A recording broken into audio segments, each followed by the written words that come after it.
Good morning.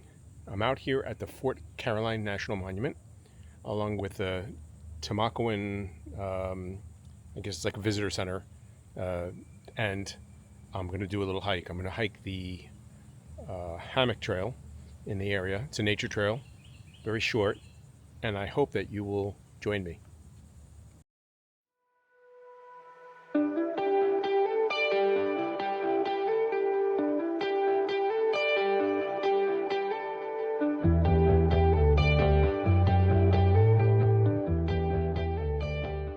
So just to show you the parking lot, I'm here. It's run by the National Park Service. It's the Timucuan Ecological and Historic Preserve. So it tells the story. You can see there's a large parking lot. I'm the only car here now. They just opened up. I'm actually early. They open up at 9 and it's about 1:45. So you can see beautiful grounds. There's the visitor center. There are restrooms there. There's a fountain for water, ample parking. There's a trail off to the left, which is where we're going to go in a minute. But I love the trees with the Spanish moss. And this is where you would come in and you park your car. I guess on a really busy day, there'd probably be a shortage of parking, but there is an overflow lot, I believe, across the street. And here you can see the information kiosk, I guess, for the trails. And we're going to be doing the Hammock Trail, which has orange blazes. And here's the front of the trail. Dogs are allowed. They have to be on leash. They have bags here for you. And you can see it's only open Wednesday through Sunday. There's also trash cans here. So do not come here on a Monday and Tuesday because you're not supposed to be on the grounds. And here is an example of some of the markings you may find, although there's marks on other things, but these nice markers to follow.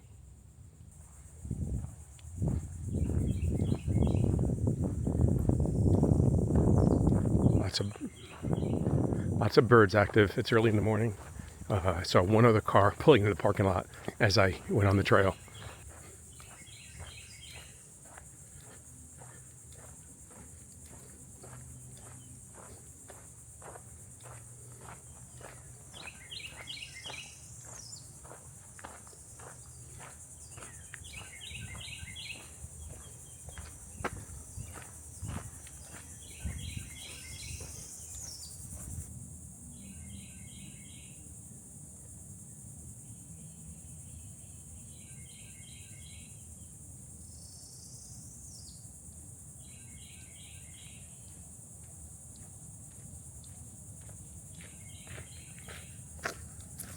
We're starting our first little climb up a hill.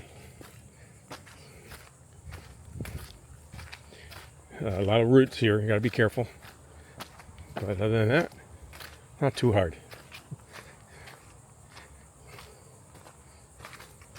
Overall, this trail is listed at 1.5 miles, depending on which source you use, but that seems to be about the average. 1.4, 1.5, and 1.6. I found different sources, but you can see it's very, very quiet here. A little further on down the road, it's still going up a little bit. I forgot to spray my face and my hands with bug spray before I started, but I decided to leave my hat home since it's really shaded the majority of the trail, so it shouldn't be a problem. The fort area is the only area I believe that might be in the open.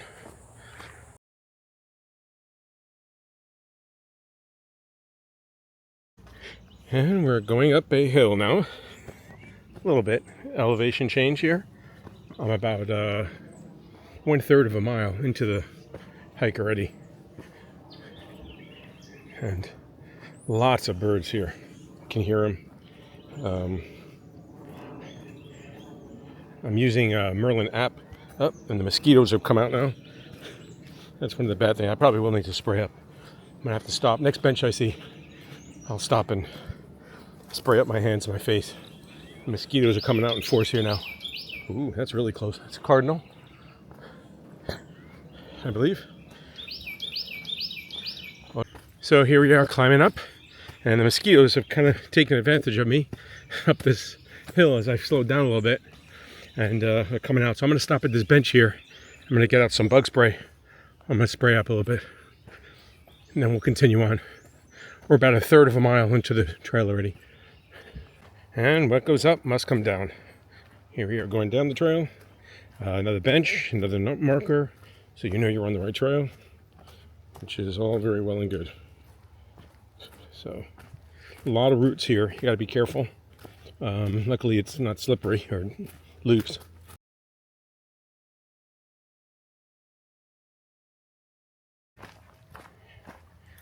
Moving along, just over half a mile. Still going well. Mosquitoes are staying away now. Bug spray was the trick. Open area here. So, guess I should have brought my hat. Hopefully this doesn't last too long. So we just go through this little area here and over this nice bridge.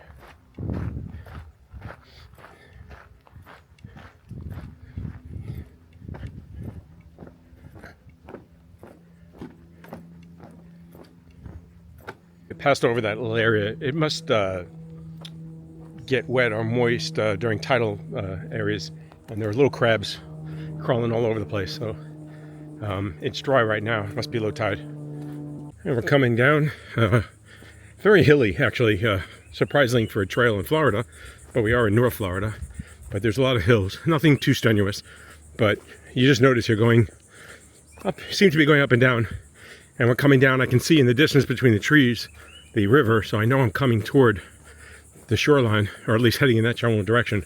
And eventually I know I end up there because there is a fort, reproduction fort, along the shoreline that you can visit. So I think I'll be coming to that very shortly. And ample benches. I mean, I must have passed 6 or 7 benches that I haven't even recorded, but they're all over the place. So, you know, if you need to take a break or want to sit and just soak in nature, you can. A lot of upended trees in this area. We're closer to the shoreline here. I don't know if this is a result of a storm, you know, this hurricane that passed through, what is it, a year and a half ago or so, or 2 years, and or for some other reason. But I did pass a lot of knocked over, you know, blown down trees, and obviously you can see the crews were out here cutting them up and clearing, and they're all stacked up on the side of the trail. As I've come down toward the shore, I definitely feel the ground has gotten a little softer. It's more dirt, less roots, and rocky or whatever. There's less trip hazards, but it just feels softer, probably a little more moist as well. We did get rain yesterday and it's supposed to rain today. So I can see it's obviously rained here, but it just feels a little softer on the foot. And so a little nicer walking, softer. We're coming to a big clearing over here. I think this is where the trail goes off to the fort, yes? And you can see it coming into view right here. This is a reproduction fort. This fort was built in the 1530s, the original one. They're not exactly sure 100% where it was. They believe it might have been on an area of land that's now in the water of the St. John's. So they base this on drawings and descriptions of the fort. And let's go visit. We'll go off the trail. The trail continues, just so you reference, here's the fort, and that's where the trail continues, but we're going to deviate, take a look at the fort, and go explore a little bit the trail. So, and these are all, like I said, reproductions. It's not the original fort, even the location. This would be an oven to cook food, bread, things like that. And here's the fort itself. Before we go into the fort here, there is this little side trail going off here. I'm just going to go exploring, see where this goes. I assume it just goes to the water, but I'm not sure. And there is a type of moat around the fort for protection, as you can see it right here.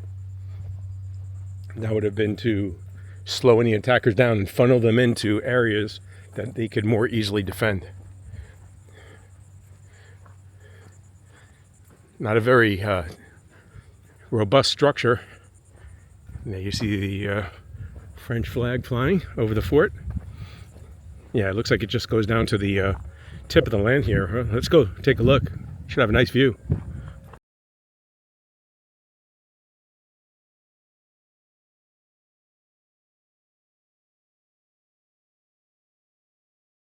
Here I am on the shoreline. They got the fort behind me now, so I'm in the area behind the fort. And you can just see the shoreline right behind me and some rocks that to protect the shore. And beautiful river. Some traffic, barge traffic over there. And we're going to go visit the fort now.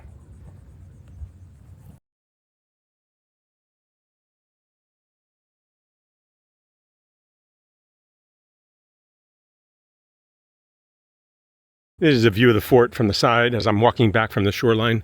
There's a little path that leads around it. And we were able to see the other shore. And we've done, total, I've done 1.1 miles so far. And we're going to go in the fort now, take a couple of pictures. And then we'll continue our trek on the nature trail. And this is what it's like walking through. See the coat of arms on the archway.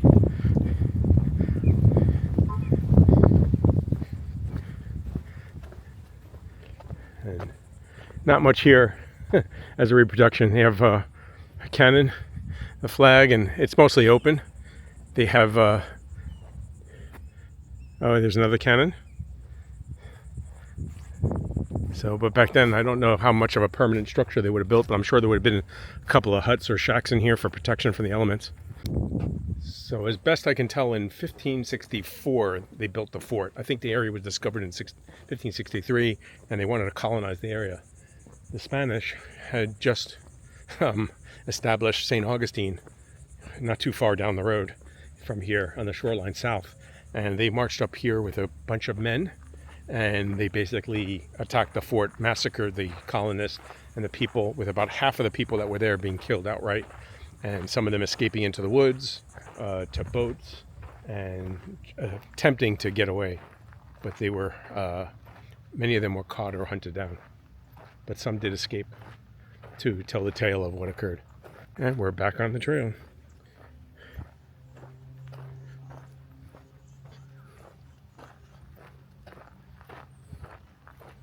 So this is what you would follow if you're following the blazes in the trail, actually.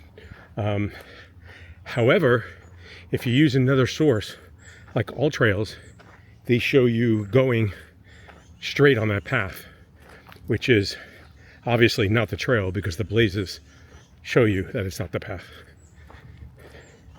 But we're heading back, and this will terminate where we started in the parking lot, I believe. So it is a true loop. And here we are, coming to the sign telling us to go to the left to the visitor center. And that is the way that we came in when we started.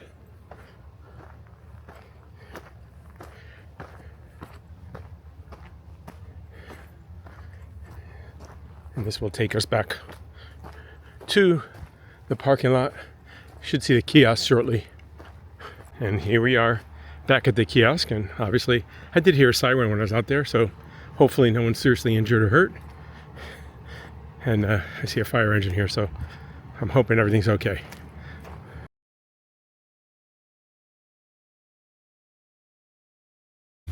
So I'm back at the parking lot. I'm pleased to report that the rescue crews have left and the fire engine, and it didn't look like they needed to transport anybody. So that's a good thing. Sorry, my bug spray is actually dripping into my eyes now, so it's kind of burning. But anyway, I'm done with this trail. It was just about 1.5 miles. The visitor center is here. That is free. It's open to the public. No permits required to visit the trails or the park. You don't have to buy a ticket. So it's free to park, free to walk the trails, and free to visit the visitor center. So I suggest if you're in the area, come on down and visit the Rabot monument, which is just down the road, watch till the end of the video for that one. But anyway, nice trail, very short, easy to navigate, mostly in shade, and there are bathrooms and water available here if you need to use them. But once you walk on the trail, there are no facilities, no water, and no bathrooms. So stop before you go and fill up. It's a short trip, you really don't need water, but it's a good idea in the humid and hot conditions here during the summer. Thank you so much. Till we meet again.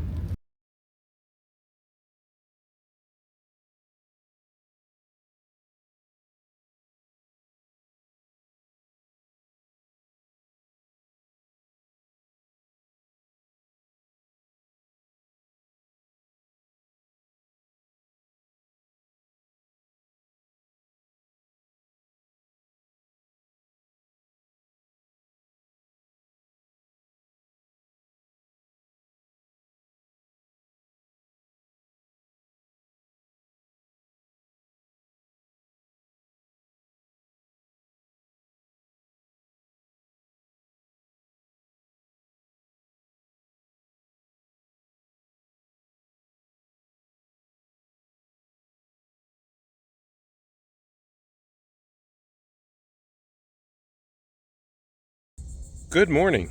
Well, I'm here to do a hike at the Fort Caroline National Monument. It's a reproduction of a fort that was originally in this area, Fort Caroline, but they're not exactly sure where it was exactly. The area has been lost. Matter of fact, there's a lot of people that believe that it's actually underwater now in the St. Johns River because, 500 years things move and the shoreline has changed. However, right down the road is the Ribaud Monument, and I hope I said that correctly. He's a French explorer who first discovered this area and claimed this area for France. And there's a monument here that was erected in more recent times that is a reproduction of one that was put in the ground during his time. So the original, I think, is now safely tucked away where it can't be damaged or vandalized or just protected from the elements and time. And a monument has been erected here in more recent time by an organization, I think Daughters of the American Revolution, actually. So anyway, it's right up the road from where Fort Caroline is. So if you get a chance to go down the half a mile or so it is up the road, and you'll see a small sign, and it almost looks like you're going into a person's driveway. So to come in here, but it is actually the monument. And you can see here's the entranceway, and it looks like a gate just for a house. But as you can tell now, you can see all this parking area. So ample parking. I'm the only one here right now. It's an early morning. It's before 9 o'clock. Fort Caroline doesn't open yet. So since I'm early, I said, let me come here. And I've gone up to see the Ribaud Monument there with a nice look over the St. John's. And there's stairs, and there is also a ramp as well. So access for people with limited mobility or handicapped. If you have trouble going upstairs, you can always walk up the ramp, and it's very short. It's actually right there, so you don't have to go very far. But I suggest come out here. It'll take you a couple of minutes, take some pictures, and go on your way. Well worth the deviation for a couple of minutes.